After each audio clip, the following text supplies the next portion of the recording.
Good evening and welcome to Sunday Express. President William Ruto says that the country has regained its footing regarding the economy. Question is, are we out of the woods yet? We have details lined up for you tonight. And of course, in our conversation, being a new year, we'll be talking about goal setting. I'm sure some of you have already set goals for themselves and have figured out how the 2025 year, they want the year to look like. But of course, our conversation majors really on goal setting. And in our conversation tonight, we'll be hosting Michael Onyango, a global thought leader. And the question is, how are your new resolutions and what do you need to factor in when it comes to goal settings? But first things first, here are tonight's highlights.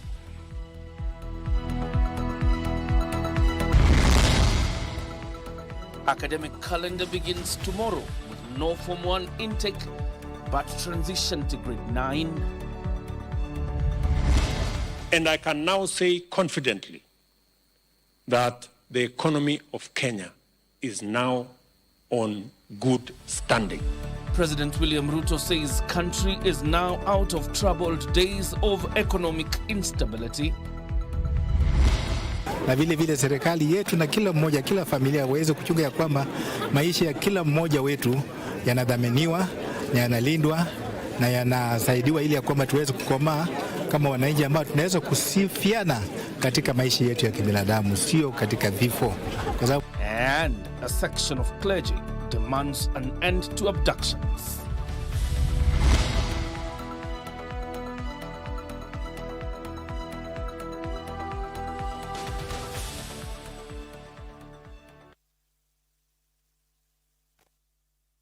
And Lenso Dingo is a sign language interpreter. My name is John Jacob Kioria.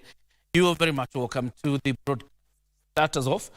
Learners in basic education institutions countrywide will start their first of the 2025 academic calendar on Monday. That is the 6th of January 2025. This year, there will be no Form 1 intake. The country will witness the pioneer cohort of the competency-based curriculum CBC transit to grade 9. According to the Education Cabinet Secretary Julius Migos Ogamba, the construction of 16,000 classrooms for grade 9 learners is 93% complete. It is all systems go ahead of the 2025 basic education academic calendar, with grade 9 learners expected to be accommodated in primary schools. Construction of the 16,000 classrooms to accommodate them is at 93% completion. Mpaka saa hii tuko na grade 9 na bado saa hii ninatajwa tu grade 9 na hatuna madarasa kufundisha au grade 9. Na hofu yetu kama mkazi wa Milalulu, grade 9, hiyo shule yenye haina grade 9, huyu mtoto wa grade 9 atasomea wapi? Wazee hata hivi asubuhi walikuwa wakijaribu kutengeneza structure mahali waweke matope ili watoto come 6th of January 2025 watoto angalau wapate mahali. According to Education Cabinet Secretary Julius Ogamba, whereas classes are not ready, alternative spaces within the schools and margin streams where class sizes allow will be used as temporary measures. The Ministry of Education says that 9,926,618 textbooks have been dispatched to schools countrywide. In terms of capitation, the ministry will disburse 48.4 billion shillings, which is 50% of the capitation due to schools this academic year. In Term 2, schools will receive 30% of the capitation, while the balance of 20% will be disbursed in Term 3. 4.1 billion shillings will go towards free primary education, 15.3 billion shillings towards free day junior school education, and 28.9 billion shillings towards free day secondary school education. On the safety of learners, the 348 schools whose boarding sections were identified for closure will be reopened only upon demonstrating compliance with safety protocols. Additionally, no school bus or vehicle ferrying learners will be allowed on the road before 6 a.m. and after 6 p.m. Parents and guardians are also being called upon to register under the Social Health Authority and to include their school-going children as dependents for appropriate health coverage. According to CS Ogamba, the Kenya Primary School Education Assessment Learner Report will be accessible to school portals in the week commencing on Monday, the 6th of January 2025, while Kenya Certificate of Secondary Education Examination results will be released in the second week of January 2025. The 2025 academic calendar indicates that the first term will run for 13 weeks until the 4th of April 2025. Learners will proceed for half-term between the 26th of February to 2nd of March. The second term dates are 28th of April to the 1st of August 2025, whereas the third term will run from the 25th of August to the 24th of October 2025. The Kenya Primary Education Assessment KPSEA will be done from the 27th of October 2025 to the 30th of October. Kenya Certificate of Secondary Education Examinations will be conducted from the 3rd of November 2025 to the 21st of November 2025. Nancy Okware, Sunday Express. And now President William Ruto says the country is out of its troubled days. Ruto says his administration will now focus on transformation after economic stabilization efforts bore fruit, while the agricultural sector at the same time recorded improved yields. He was speaking in Kioria Valley during an interdenominational Thanksgiving service. At the Kioria Valley, plagued by banditry and unrest over the years resulting into deaths. With normalcy and learning in schools resuming in over 26 schools previously shut down because of banditry, residents organized an interdenominational prayer service attended by President William Ruto.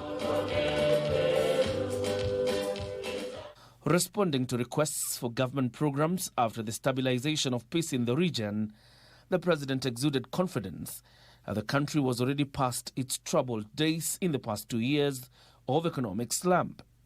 And I can now say confidently that the economy of Kenya is now on good standing. Ile inflation ilikuwa 9.6%, tumeteremsha sasa iko 2.7, 2.8%. Ile exchange rate ilikuwa imepanda karibu 160 something, sasa exchange rate iko hapa 129 ikiteremka chini.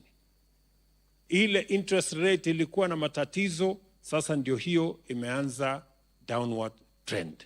The head of state says the country was edging close to the food security agenda owing to government interventions that have transformed agricultural production. Hapo sehemu kidogo imebaki. Nataka niwaambie Wakenya tuwe na imani. Roma haikujengwa siku moja. Kwa hatua tutakomboa nchi yetu na tuwe na amani kila sehemu ya Kenya. Wakati umechaguliwa, kulikuwa na mambo mengi sana mabaya yalikuwa yanaendelea hapa. Lakini wewe hukuvunjika moyo.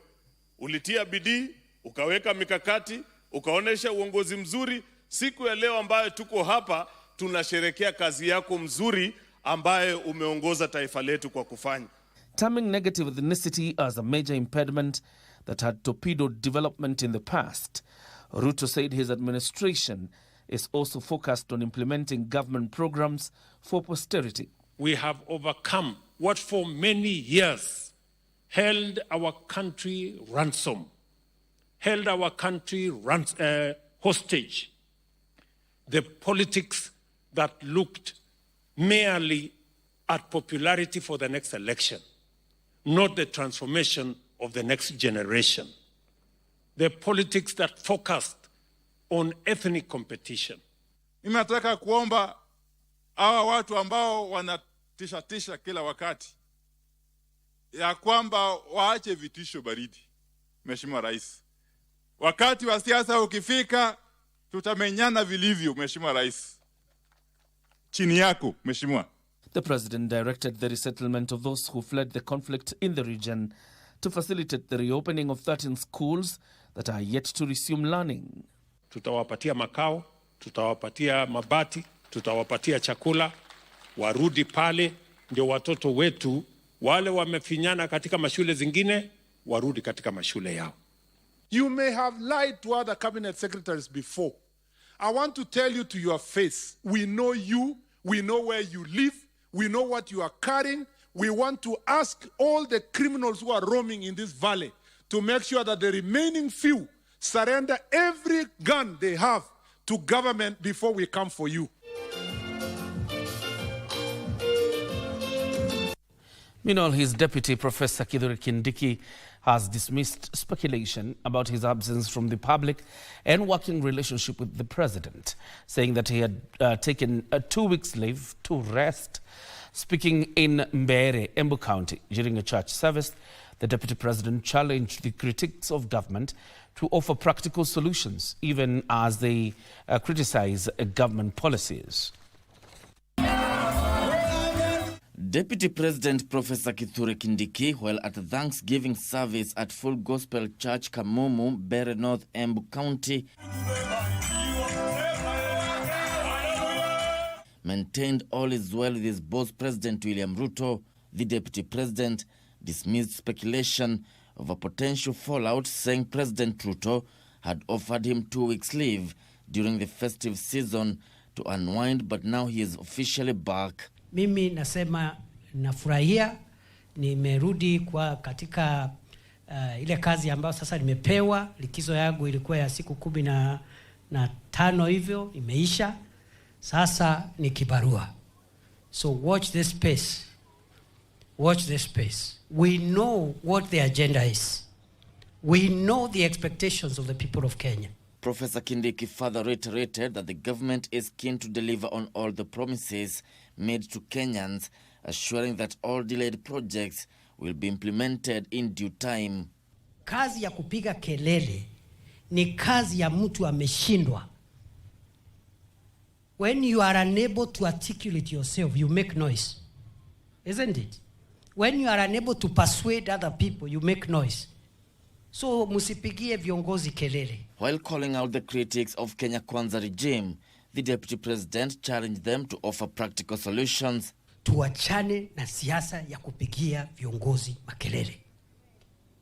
That is wrong, brothers and sisters. It is not right. If you are unhappy with a leader, there is a way of dealing with that leader. We cannot be a country where leaders are scheming against each other and paying young people money to make noise at other people. Na mimi nimeomba hao viongozi ambao tuko nao katika hii mambo ya siasa. Mimi kusiwahi kiongozi wa kunisaidia kupangia bila kiongozi fulani atapigiwa kelele. MPs accompanying the deputy president took a swipe at the former deputy president Rigathi Gachagua, accusing him of disrespecting elected leaders. It was very low kuona kiongozi mwenye amai old position kama hiyo ya Kenya kuita viongozi. Ukiita wabunge wa Embu wajinga, umetuita sisi wote wajinga.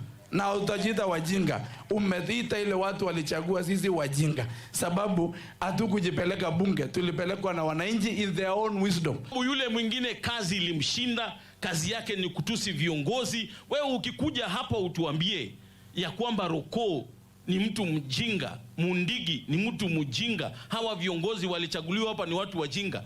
Clearly huyu ni mtu ambaye anatusi nyinyi ambaye mmekaa hapa kwa sababu nyinyi ndio mlichagua Roko. Kama wewe uko na hasira zako na mambo ya visirani, usituletee visirani yako. Please, na tuheshimiane. I repeat, tuheshimiane.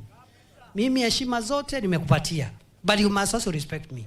Until Saturday, when he attended a wedding in Limuru, the deputy president had not been seen in public 2 weeks, leading to speculation about his whereabouts.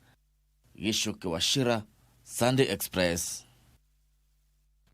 Archbishop Philip Anyolo of the Catholic Diocese of Nairobi has condemned the ongoing abductions in the country, calling for immediate action from authorities to end the crimes.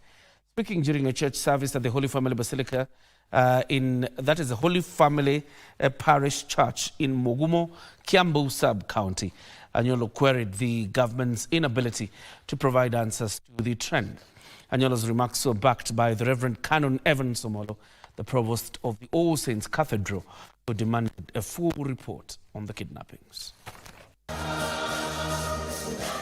In a passionate address at the Holy Family Parish Church in Kiambu, Nairobi Metropolitan Bishop Philip Anyolo condemned the wave of abductions and killings in the country in recent months. Hakuna sababu ya kuweza kuchokoza na kuchokonoa maisha ambayo Mwenyezi Mungu ametujalia.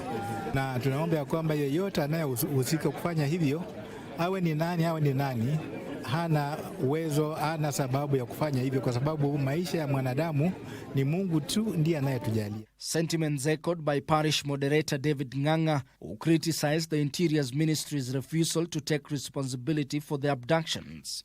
Niko na huzuni na niko na uchungu kuona watoto wetu wakitekwa nyara. Mzazi hajui mtoto hako wapi, watoto wao hajui mtoto hako wapi, na serikali pande hii inasema hajui watoto hako wapi.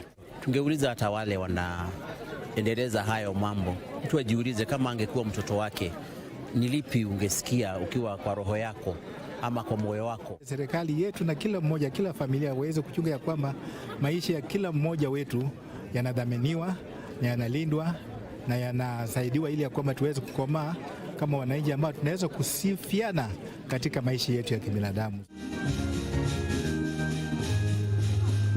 Bishop Anyolo also condemned corruption in the government, but called on Kenyans to be proactive in the fight and take individual action to prevent its spread to future generations. If there's anything that you are being involved in that is corruption, sio material tu, lakini hata mawazo ya matusi na kisiasa na kutukanana, huo ni ufisadi.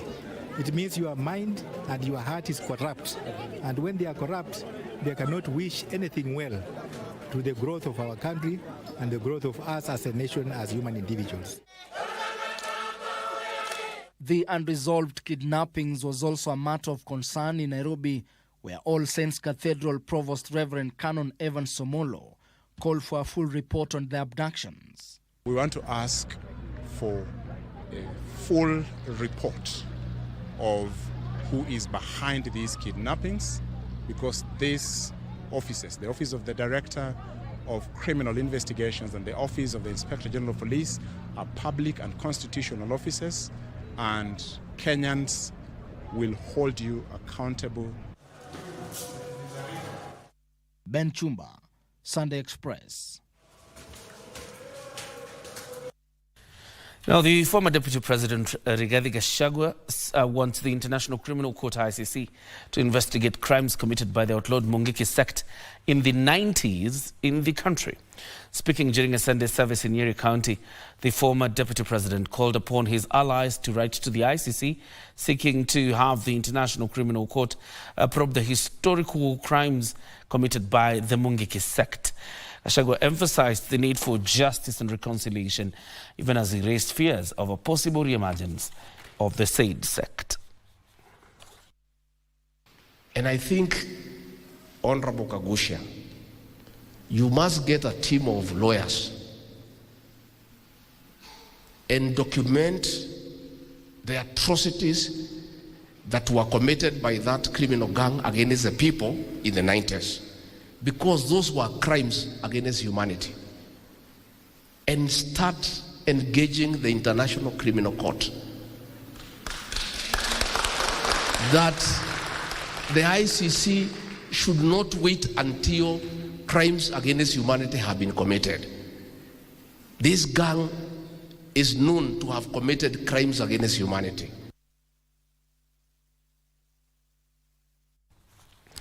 The Kenya National Highways Authority, KENHA, has officially reopened the section of the Nairobi Southern Bypass that has been closed since Tuesday, 24th of December 2024 for maintenance.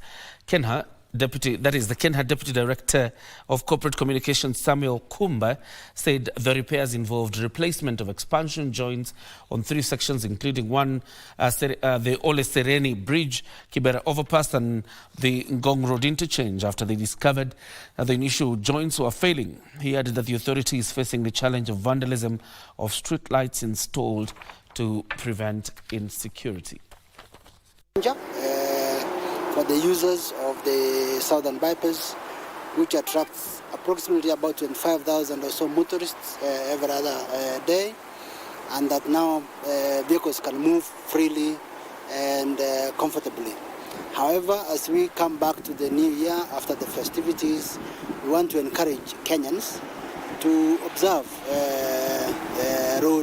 signages.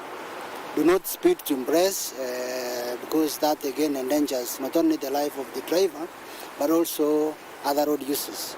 So we encourage good road behavior so that we do not lose lives unnecessarily on the road.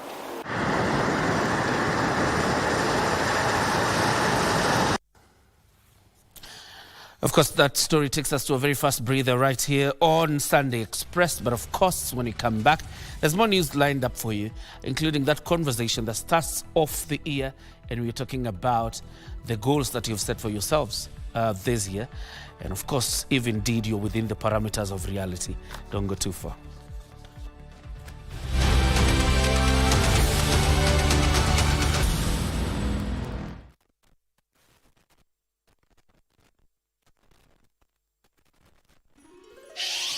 Star 570 hash.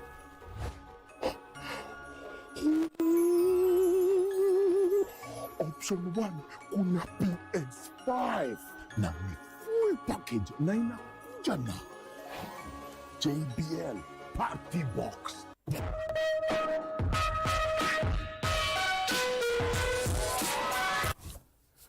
Hiyo boom experience pia iko.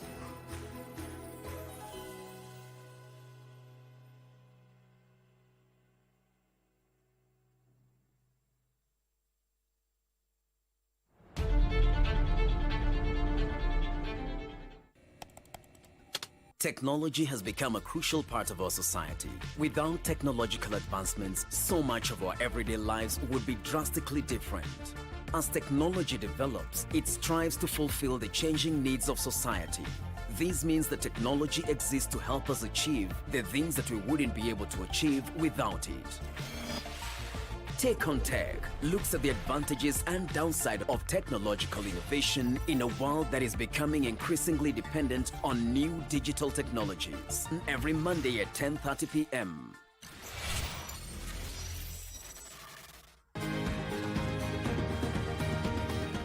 Thank you for joining us on Healthy Living. Stay connected to Voice of America at voanews.com. A look at your kidneys and how they impact your health. And an expert discusses chronic kidney disease and how to protect yourself. And Ivorian psychologist Noor Bakayoko shares some insights on bullying and what can be done. It's important to avoid major events or major health crises. How do you know if your cough is due to a serious condition? We'll have some answers. Stay well and strive to make every day a healthy day.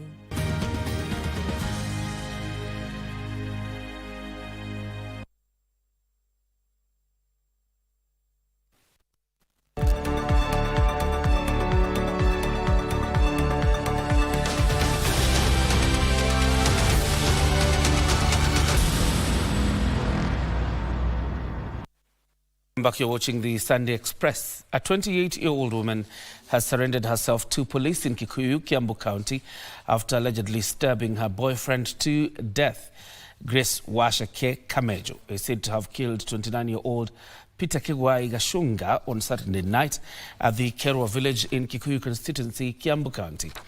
According to Area Deputy Chief Bernard Waweru, the suspect presented herself at Kerwa police station after committing the atrocity. The incident has left residents in shock amid calls for security agencies to investigate the matter to conclusion. The body of the deceased was taken to Tigoni Hospital morgue awaiting autopsy. Kerwa Shopping Center, mahali msichana amedunga mwenzake, rafiki yake, usiku wa manane, na hiyo ripoti imeripotiwa Kerwa Police Station, na suspect mwenye msichana mdogo anaitwa Grace alienda karipoti kitu masaa ya saa 1 asubuhi, na ndio maana tumepata ripoti tukakuja kuangalia scene na tumepata zaja tuliona ni kama visu mbili tumboni, na weza kuomba watu wadogo vijana kama wamekosana wasichukue sheria mikononi mwao. Kuna njia nyingi za kukabiliana na makosa yenye inatokea katika relationship, waongee na wakuwe na kuvumiliana.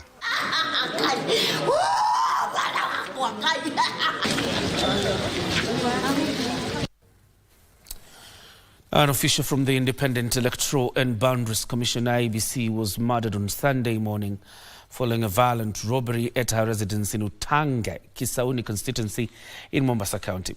48-year-old Aisha Abubakar was attacked by two armed assailants who broke into her house. Her 18-year-old son was injured and is hospitalized in critical condition. According to the family members, the incident occurred at around 3 a.m. Sunday when the assailants scaled two gates to access Aisha Abubakar's residence before breaking into the house by cutting through the metal grills of the kitchen window. My mom was attacked kwake nyumbani Utange, and the way it's vile inaonekana, these guys just wanted kumaliza mamangu, which they've achieved. So wameruka kuta mbili, wameruka main gate, wakaingia kwa gate ya pili ambayo ni ya mama na kuna askari ndani Masai.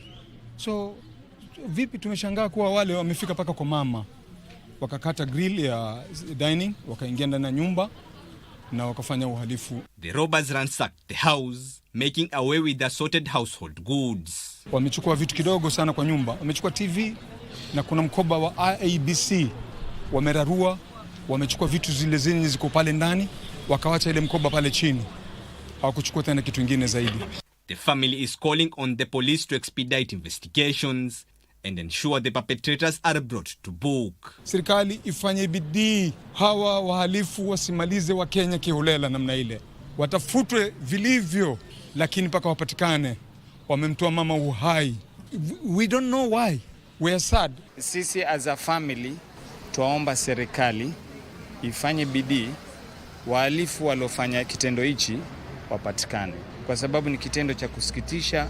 Sentiments echoed by Mombasa Senator Mohamed Faki and Kisauni Member of Parliament Rashid Bezimba. Hatua za haraka kuhakikisha kwamba wale wamehusika wameweza kutiwa mbaroni. Na tunajua siku hizi polisi wana vifaa vya kisasa kuweza kuchunguza na kuweza kuwashika watu kama hawa. Wafanye uchunguzi wa kina, kuangalia hata majirani kama kuna CCTV, kama askari ambao wako katika maeneo karibu na hapo wanaolinda majumba, kama waliona mtu yoyote ambao wanaofikiria kwamba anaweza kuwa anahusika, ili kusudi ili jambo likome, kwa sababu ikiwa hawatashikwa basi haya mambo yataongezeka. The late Aisha was laid to rest at Kikoani Cemetery. For Sunday Express, I'm Abdulaziz Abeid. And the top leadership of the Salvation Army Kenya East Territory, Nairobi Central Temple, is on the spot for alleged mismanagement of church property and investments. On Sunday, members of the church took to the streets in protest, calling on the international headquarters in London to intervene by sending auditors. Timothy Kipnusu was covering that report.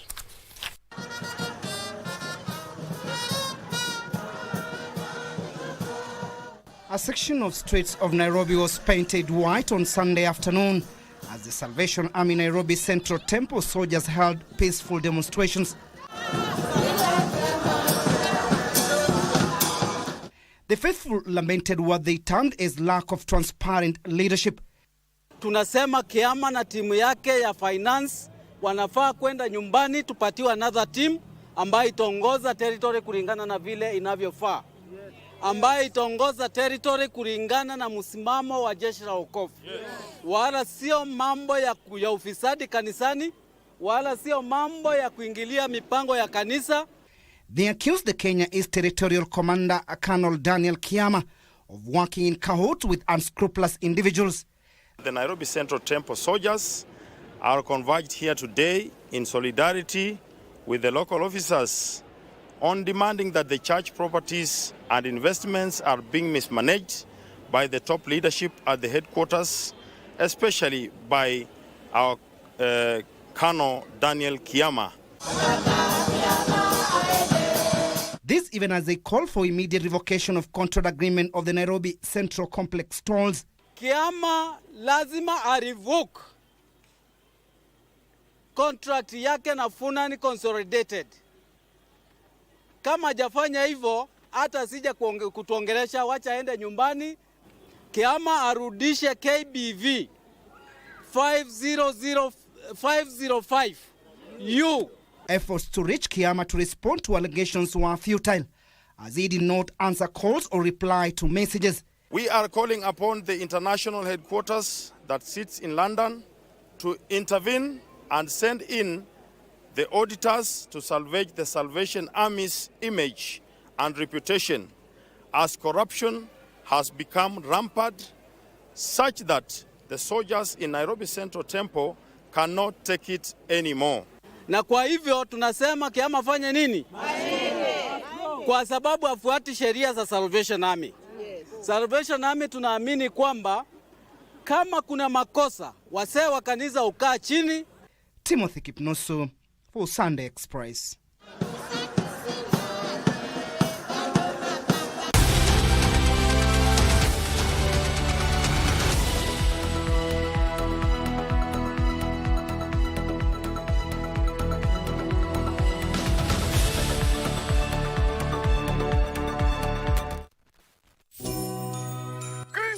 Isa hii ishafika na ni kubwa kubwa. Kweli? Hii Kristi ni bomba na Blue Santa kupitia star 570 hash option 1. Rudia. Star 570 hash option 1.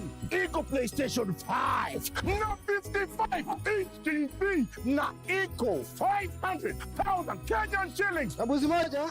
Na mbuzi. 1 million Kenyan shillings na Samsung S24 Ultra. Na mbuzi moja?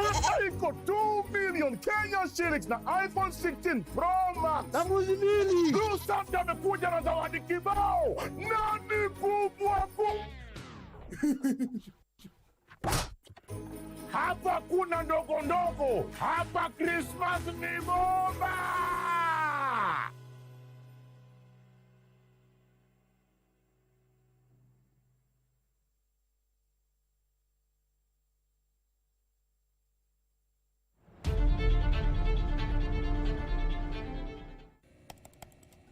Technology has become a crucial part of our society. Without technological advancements, so much of our everyday lives would be drastically different.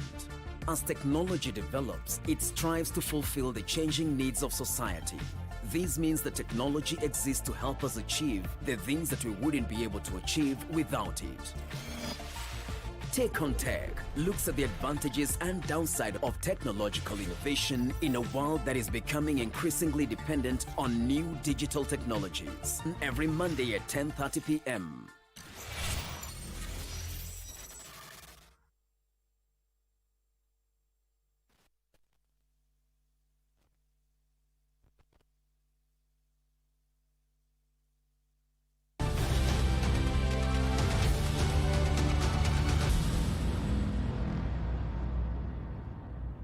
All right, welcome back. You're watching the Sunday Express.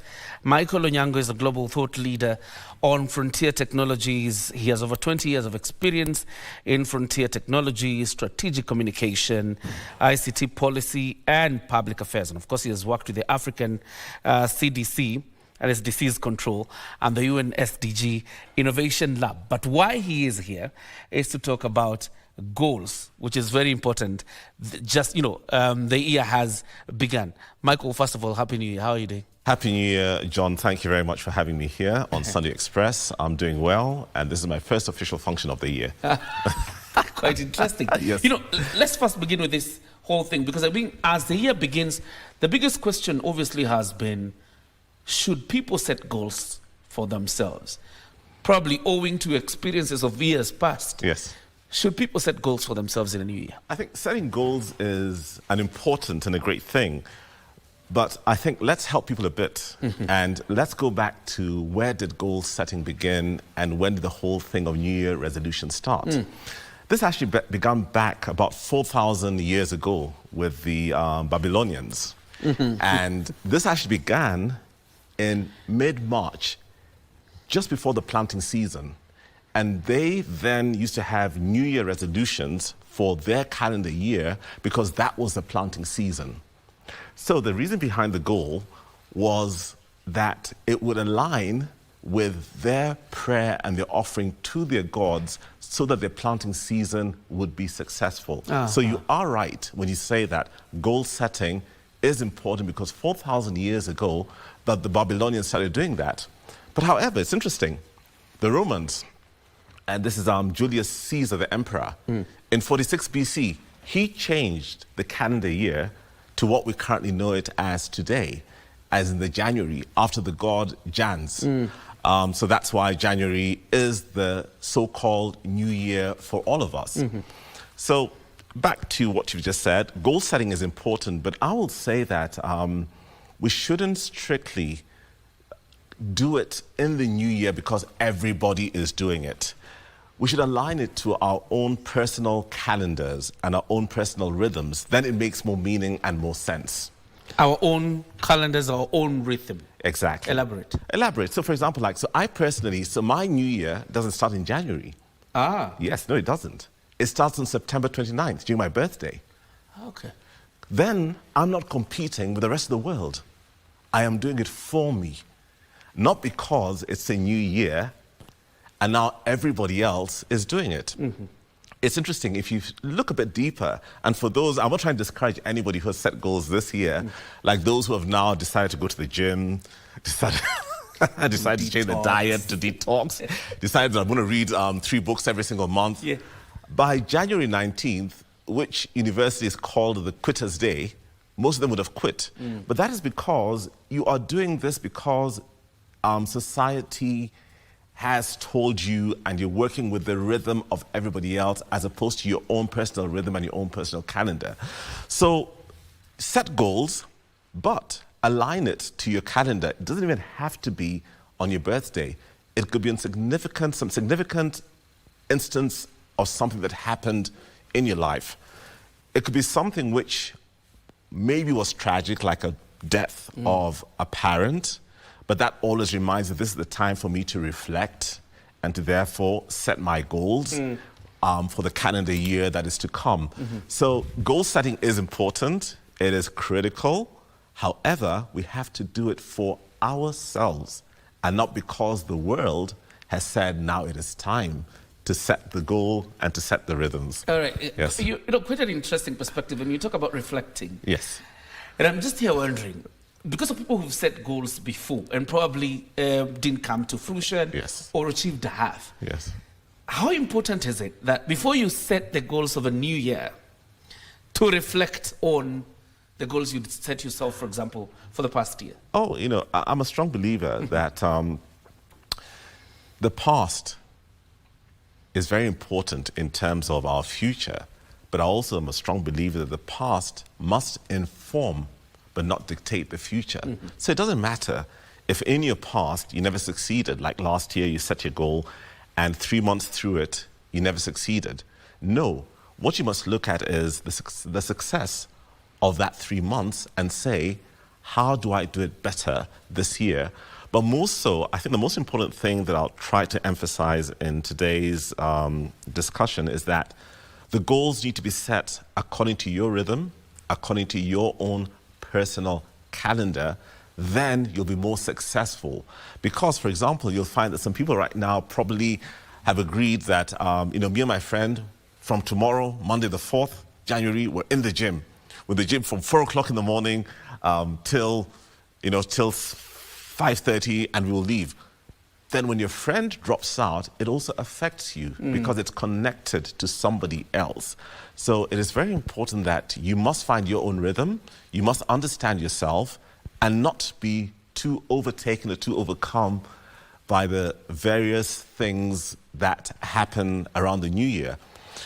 Also, John, you must remember that when the new year comes, and the reason why a lot of places, in fact, a lot of cities, you know, why is it, for example, like in New York, you see a lot of things happening at Times Square and everything else?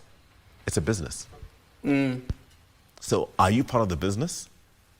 Or are you looking after yourself? So these are some of the questions that you just need to discuss with yourself, meditate, think over it, and move it away from the beginning of the calendar year to a more reflective place that has more meaning to yourself. You'll then get more success. Let's get this out of the way, because I'm sure you've encountered people who complain that I've set myself goals. Yes. And over the years, probably even for a continuous period of 5 years or 7, I have not been able to achieve whatever goal I set myself for that particular year. And some of them have actually given up on setting goals for themselves. Question becoming, usually, what is the disconnect? The disconnect is you set goals that were influenced by the society, influenced by the things that are around you, influenced by your peers, as opposed to really an understanding of who you are, of what you want, and where you need to be. So, you know, I'll just say that, again, it is very easy to pick up a book and to read. It's very easy to take your phone and to engage on social media. It's very easy to switch on the TV to watch radio. But the most difficult thing that every man and every woman faces is to think.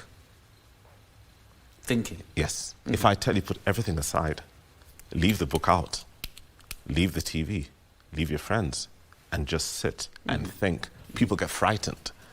But when you think, and when you're quiet, you do then get to quite understand who you are, and you move away from being dictated by the pressure of what's currently, you know, if you're a younger person, on Instagram or on TikTok, on what's trending, and you move away into really understanding who you are and appreciating yourself and not being dictated by the peer pressure or by the various things that are around you.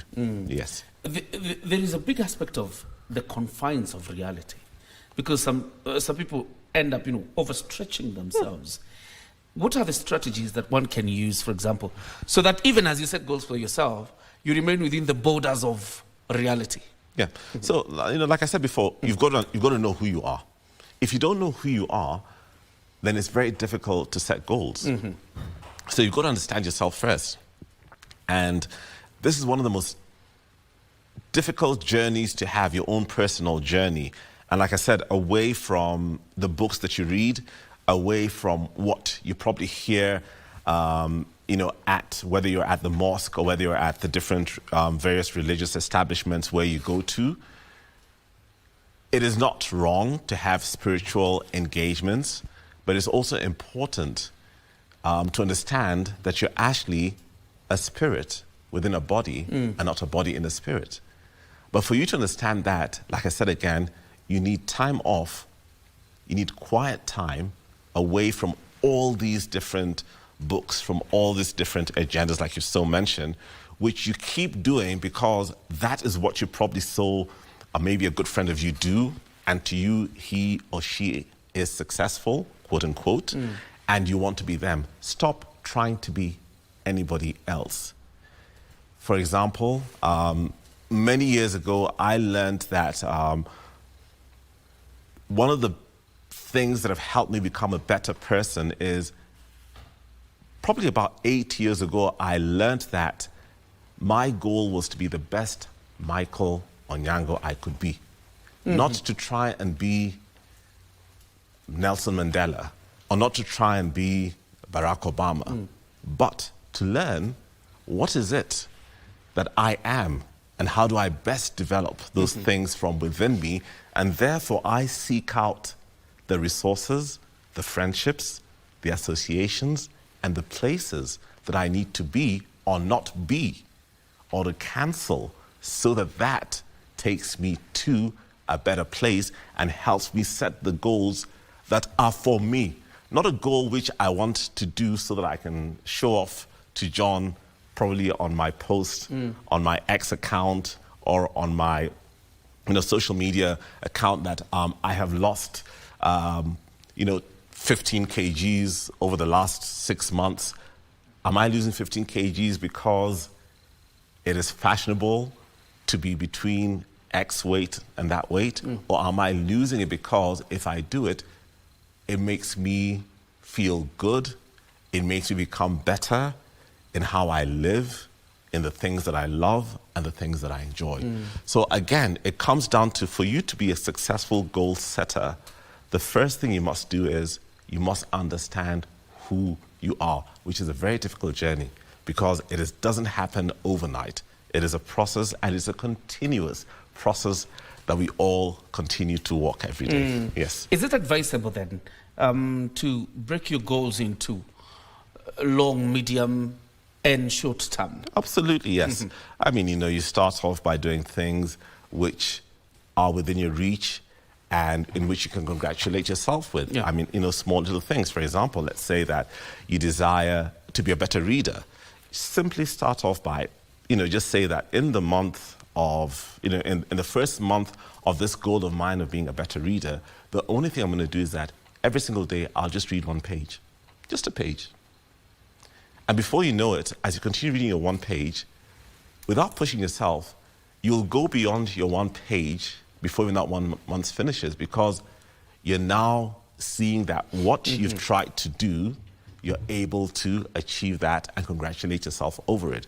But if you overachieve and said, you know what, in the first month of my goals, I'm going to read 3 books simultaneously, it may become an overwhelming struggle, and you'll therefore give up altogether because you felt totally overwhelmed by the challenge that you put for yourself. So yes, you are right. We need to break our goals into meaningful pieces for ourselves. And I keep saying that. Your goals must be about you, not about what your peers have done, not about what you've seen others do. But remember, we live in a society that is so pressured, and especially the younger people. I mean, I feel for them because of all the gadgets that we now have and all the different platforms that we have. All the pressure is so intense. And sadly, people don't understand that a lot of the things, in fact, I think actually they know this better, because a lot of the things that they post, their pictures, whether it's on Instagram, using TikTok, are all filtered. They use filter lenses and everything else. So, so even you yourself, you know that you're pushing yourself beyond a reality that doesn't exist. So just being thankful for who you are is a great starting point. The next point, set an achievable goal and keep increasing incrementally to a point where you see some growth. And if there's challenges, there's nothing wrong. Challenges are good. If you don't succeed in some things, it doesn't mean you failed, but it means that you're on the right track. Which brings me to the next point. Yes. Here I am, I have goals for myself, probably even segmented them into the short, medium and long-term goals. But then I need motivation. I mean, to stretch out through the year to achieve what I've set for myself. Yes. What are the tips of motivating self towards the end of what you want to achieve? So reward yourself. So for example, tell yourself, like, if I'm able to keep away from, I mean, one of the things I love most anyway, and I'm honest about this, I'm a sweet tooth. And I mean, and I die for anything sweet, desserts and everything, I love those things. So one of the things is, like, if I decided that, okay, I'm going to keep off sweet things, over the next few months, I'll probably cut it down to having it once a month. What I'll do is I'll ensure that if I've cut it down to having it once a month, I'll reward myself with something else which I probably enjoy and love to do to compensate for that which I have given away. So have a give and take. So remove something which you're trying to take away or trying to overcome, but replace it with a positive replacement that affirms you and keeps you going on the right track. I'm interested in your habit, for example, because you're a sweet tooth. Yes, I am. Absolutely. So if you were to decide to drop them, how would you motivate yourself? Because you're saying reward yourself. Yes. So how would you reward yourself? So I'll probably say this. So I'll probably say, okay, so I'm going to drop my, if I stop eating my, my cakes and my ice creams and everything else, I'll probably say that, okay, I'll probably substitute it with something which is still sweet, in terms of fruits, fresh fruit, which I enjoy. I mean, they tend to say that, okay, so what I'll do is, one of the fresh fruits that I really love, for example, like me, is pawpaw, and especially like the mountain pawpaws. So I'll say, great, so now anytime I do this, I will increase, I will continue having more mountain pawpaws because I enjoy doing that, and I enjoy my mountain pawpaws with squeezed lemon on it. So I'll say, it's now going to be mountain pawpaws and sweet lemon for me, and the sugars aside. Yes, yes. As we near a close, and I'm still referring to what you said, that set the goals for yourself. Absolutely. It is about you. Yes. But question is, how important is an accountability system or a support system in setting yourself goals, as much as it is your own goals, how important is it to have an accountability system? It's good and it's important. And the great thing, the fact that we're Africans, we don't suffer the same struggles that others would suffer in the West, because we've got family, we've got friends around us. So have an accountable partner, have a friend, a colleague, have somebody in your family to hold you accountable, to your goals, who'll support you, but not somebody who will demonize you, not somebody who will terrorize you. So choose selectively. like on the sweet tooth, I won't choose John, because John will probably, you'll probably be a terror on me. So choose an accountable partner, or a colleague or somebody in your family who will hold you accountable, but who will also affirm you and who will help you through the journey. That always helps. Yes. Yeah. It's quite important. I'm just thinking, I'm sitting here because I saw something that is ongoing online on social media of people who have set themselves up for a saving contest or a saving culture. So much so that I don't know, the first week they will save 100, the next one they will save 200, but they're doing it corporately. So that is a form of competition between peers. Is that encouraged? So I'll say this, when it becomes a competition, then it loses the sincerity of why it is that you're doing it. So you've got to save because you understand that a saving is good for you in times of trouble, or it's good for you because it's leading you to buy or to make an investment for something which is important for you, but not because you're competing with other people. In our lives, we must move away from, I'm doing it because, monkey see, monkey do. I'm doing it because it's the right thing to do and I'm doing it for me. Not that you're being selfish, but you need to understand yourself so that irrespective of what may happen along the way, because things will change, things will happen. Our economy has not been very strong, so what happens if you lose that income? The ability to continue with that. You should do it so that it's really about you, and that's why I'll go back to what I said in the beginning. It's important that everybody must first understand who they are, what they are, and why they're doing it. Yes. All right. All right. Thank you very much, Michael, for joining us tonight. Thank you. We really appreciate your input. Thank you. We wish everybody, including yourself, success in the goals you set yourself, or the ones you set yourself in September, right? Yes, in September. Thank you very much. Thank you very much, Michael. We've been speaking to Michael Onyango, and really about a goal setting. And I wish you all the very best and success in the goals that you've set yourself for. There's a new year. We're taking a breather, a commercial break for that matter. And when we come back with more news lined up for you, don't go too far.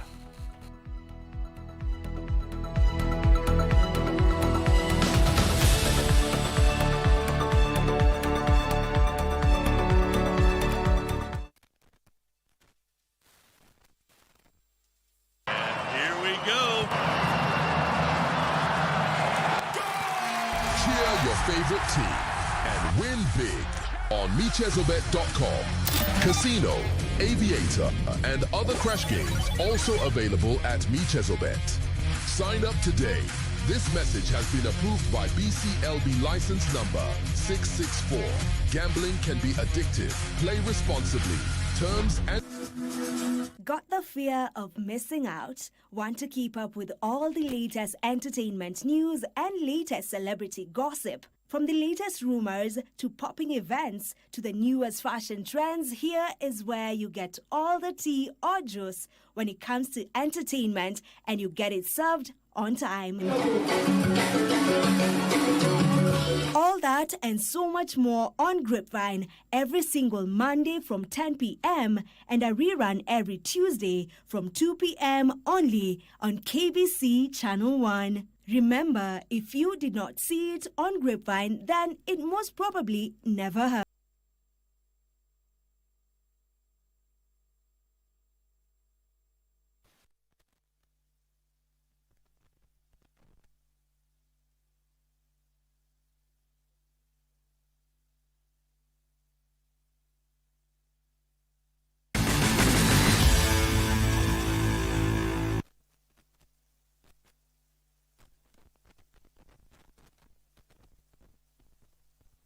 Harambee Stars were held to a 1-1 draw by Burkina Faso in the opening match of the Mapinduzi Cup at the Gombani Stadium in Zanzibar. James Kenyaji gave Kenya the lead just before halftime, but Burkina Faso equalized deep into stoppage time with Abubakar Traore scoring in the 91st minute. The Francis Kimanzi side will face Tanzania in their second match of the round-robin tournament scheduled for Tuesday at the same venue. Tanzania will be looking to bounce back after their 1-0 defeat to the hosts in the opening match on Friday. Zanzibar currently leads the standings with 3 points and can secure a spot in the final on January 13th if they defeat Burkina Faso. That will happen tomorrow.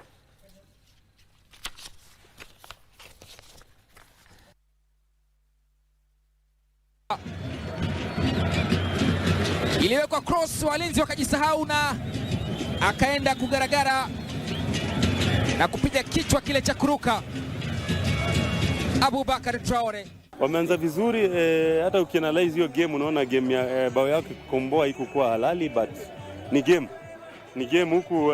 Sad thing bado hatuja introduce VAR, so iko sawa, but hiyo ni kama friendly matches ya kucheza hii CHAN.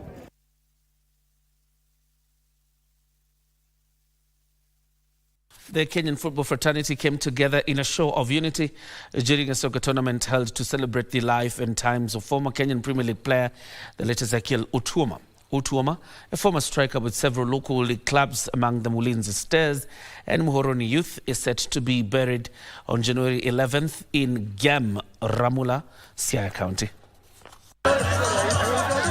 The tournament, dubbed Wadau for Otuoma, was graced by 30 teams, which consisted of former and active players. The football community is yet to come to terms with the loss of the player whose deeds they extolled. Kuja kumpatia ile support. Na umeona vile watu wengi wamekuja, inamaanisha pia football tuko pamoja, na hiyo unity ndio tunataka kama footballers. Tuko united, na kukikuwa na shida, kukikuwa na raha, tukuwe pamoja, tunasupportiana. Amechezea timu kubwa hapa Kenya, na ni mtu tunajua alikuwa competitive, ni mtu alikuwa professional, so tunamkumbuka kwa hiyo, na ni pole sana kwa sababu Kenya tumelose big player. Na wamekuja hapa, wengine walikuwa wameona labda 10 years ago, so wamepatana hapa, so you see football ina unite people, na tusikuwe tu tunafanya hii kwa sababu mwenda zake, but pia inafaa vitu kama hizi kuleta watu pamoja, wachezaji wa kitambo na pia ma legends kuwaleta pamoja. Otuoma passed on December 31st after battle with motor neuron disease and had playing stints with Ulinzi Stars, Muhoroni Youth, FC Talanta and Western Stima. Otuoma alikuwa mtu friendly na alikuwa na mabeste wengi. That's why unaona watu wengi wametokea, madem, machali. But I'm glad to be here, to be part of his end-of tournament. I'm sure wherever he is, he's glad we're doing this. Mjua for a very long time, kutoka enzi zenye tuseme akianza pia ball. Juu naweza sema tumecheza ball pamoja kwa level ya chini, na alikuwa very determined. Alikuwa very disciplined and determined, and very talented. So it's a very sad thing that alipata ugonjwa yenye hatuwezi pata usaidizi. Otuoma, proceeds from Sunday's football tournament held at Absa grounds in Nairobi will be channeled to settling the burial expenses. Otuoma in his playing career hakuwahi cheza testimonial match ile ya kuaga kwa sababu alikuwa mgonjwa na akawacha kucheza. So this one we are using is as a testimonial match. Alafu pia tunachangisha pesa. So far watu wana target 3.5 million. So that is what watu wanatafuta kwa sasa hivi. But so far naweza sema we are halfway the budget here. Bernard Okumu, Sunday Express. Joanna Galland got better of Lian Tran in 2 straight sets to clinch victory during the ITF Women's Tennis W35 tournament singles final held at the Nairobi club. Chinese Taipei Joanna saw of Holland's Lian Tran 2 sets to level 5-1, 6-1 to claim the series' first leg singles title. Galland I'll take that again. Gallant, who battled Kenya's Angela Okutoi in the quarterfinals, confirmed her dominant form that she has displayed throughout in defeating Lian, who could not find answer to her powerful serves and swift court movement. Following the conclusion of the first leg, which drew participants from 20 countries, the focus now switches to the second leg of the championships scheduled for January 6th to 12th at the same venue. The ITF Tennis W35 tournament seeks to offer players a quicker route to lucrative pro circuit tournament. Winners across the two legs will be awarded 35 ranking points as well as carry home as prize pass of US dollars 30,000.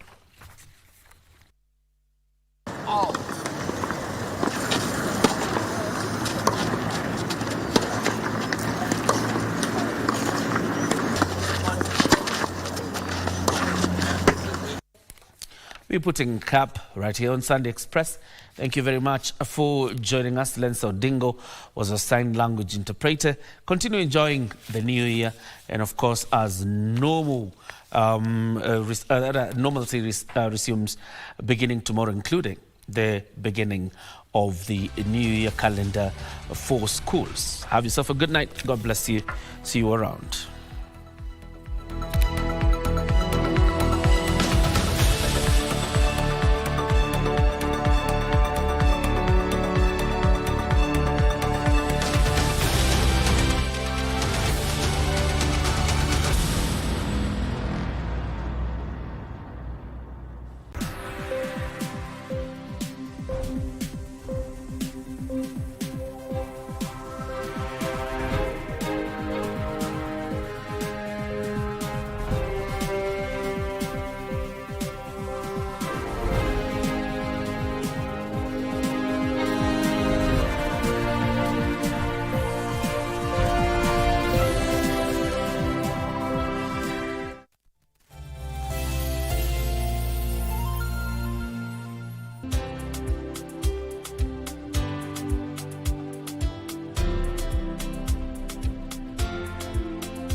Star 570 hash.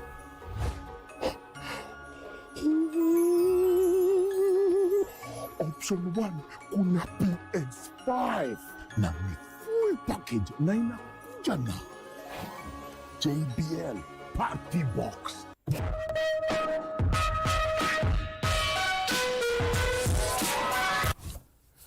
Hiyo boom experience pia iko.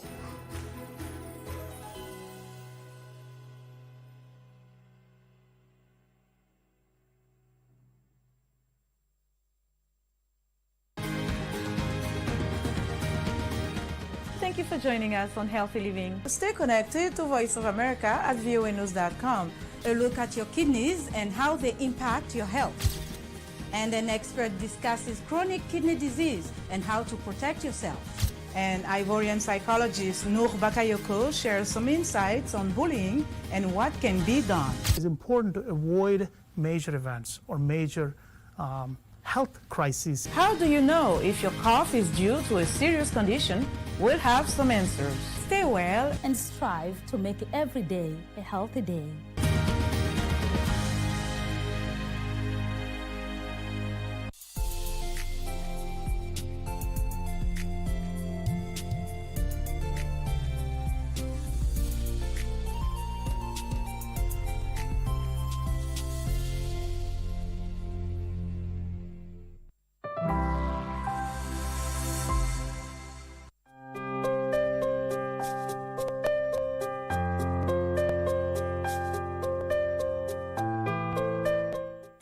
Hello, good people.